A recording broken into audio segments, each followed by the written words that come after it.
le risque chez un patient qui présente une amylose rénale, que ce soit une amylose AA, AL ou héréditaire, qui, je tiens tout de même à souligner, sont directement beaucoup moins fréquemment associés à la survenue d'une insuffisance rénale et d'une protéinurie et qui évoluent plus rarement, mais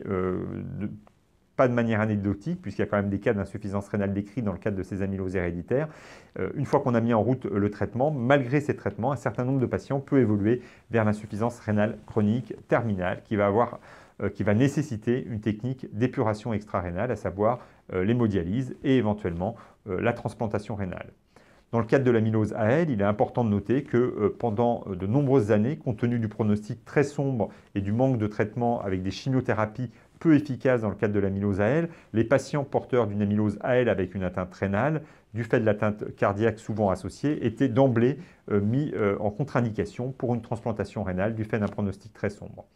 Les nouveaux traitements ont complètement changé ce dogme et cette prise en charge, puisque dorénavant, un patient qui présente une amylose AL, qui pourrait, malgré les traitements parfois efficaces, évoluer vers l'insuffisance rénale chronique terminale, parce que, par exemple, il a été pris en charge relativement tardivement, ne sont plus du tout contre-indiqués et peuvent être inscrits sur une liste d'attente de transplantation et, bien entendu, dans l'attente, peuvent être hémodialysés. Des études récentes suggèrent que l'administration d'une chimiothérapie avant et parfois après pour bloquer la synthèse de ces protéines immunoglobulinémiques en excès peut être nécessaire après la transplantation rénale.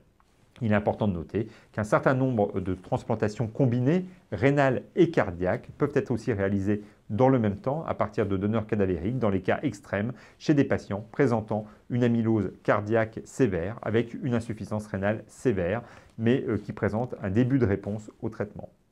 Dans le cadre de l'amylose AA, l'atteinte cardiaque est nettement moins fréquente et chez ces patients qui évoluent vers l'insuffisance rénale chronique terminale vont eux aussi avoir recours à des séances d'épuration extra-rénale via l'hémodialyse. Plusieurs études ont montré que chez les patients porteurs d'une amylose, que ce soit une amylose AL ou une amylose AA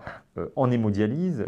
c'est-à-dire en situation de défaillance rénale terminale, la survie de ces patients était relativement moins bonne. Pour ce qui est de la transplantation rénale, il y a peu d'études qui ont été effectuées dans le domaine de l'amylose AA. Nous avions eu l'occasion, il y a quelques années, de publier un article sur les amyloses AA françaises qui avaient bénéficié d'une transplantation rénale. Et nous avions montré dans ce travail que les patients greffés pour une amylose AA avaient une survie des greffons censurés pour les décès qui était équivalente à la population générale, mais que la survie des patients greffés pour une amylose AA était tout de même légèrement moins bonne qu'un groupe, que le groupe contrôle à parier pour l'âge, le sexe et la date de la transplantation.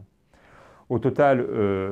l'atteinte rénale est donc relativement fréquente au cours de l'évolution d'une amylose. La prise en charge globale d'une amylose nécessite une prise en charge minutieuse, multidisciplinaire. Et nous avons la chance ici,